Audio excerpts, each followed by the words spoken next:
Bagong buhos pa lang ang semento sa ginagawang hagdan na ito sa Barangay Pingat, Baguio City. Pero agad na napansin ng mga residente ang mga bitak at sementong may halo pang lupa. Yung dati kasi parang gano'n, yung yung Cavite. Yan yung talagang daanan hanggang dito. So itong nauna na nagawa naman na. Then ito yata ang construction na ito na nasa mga 1 week na yata ito na ginawa or more than. Dahil dito, inireklamo ng mga residente ang kalidad ng pagkakagawa ng proyekto sa barangay. I hope lang na may mag-visit from time to time para makita yung the way how they do the construction para ma-maintain naman yung quality ng daanan kasi kahit sino naman siguro syempre gusto natin nandito kapag tayo yung dadaan dito gusto natin maganda pa rin yung magiging resulta kasi unang-una wala namang ibang dadaan dito kung di kami lang din na nakatira. Ongoing na project ay pinistop muna at kung pwede sana yung city engineer ang pupunta rito kasi sila ang gumawa ng plano. Ang lang namin na barangay ay pinunduhan lang namin yan. Ang gumawa ng plano ay city engineer.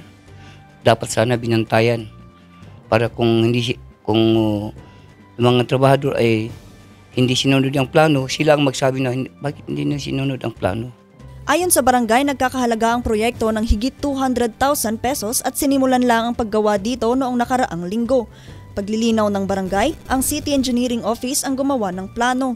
Kailangan sana nandun ang engineer at titingnan yung kakapal ng simento, ang curing ng yung mix ng simento para kung kumpara sa ginawa nilang plano. Ayon sa City Engineering Office, hindi raw naikonsulta ng tama sa kanila ang paggawa ng kontraktor sa proyekto.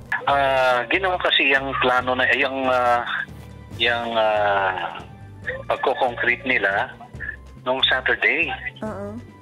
No? And it was not properly coordinated kasi wala tayong mga supervisors ng Saturday at Sunday, no? Although meron naman silang request for pouring permit, yung kanal mong una, but that was October 9. So supposedly, ang gagawin sana ng contractor dyan bago siya gagawa ulit ng mga buhos, meron siyang kinukuhang permit. Kaya masasabi ng City Engineering Office na substandard ang pagkakagawa nito. That's the reason why ang sinabi natin is you have to remove it and replace it at your own expense. Otherwise, we will not pay you. Walang additional fund coming from the government. Ayon, until it will be accepted. Magsasagawang muli ng inspeksyon ng City Engineering Office sa proyekto kung pasok sa standard ng ahensya ang ginagawang pagbabago sa proyekto. Vanessa Bugtong para sa Luzon Headlines.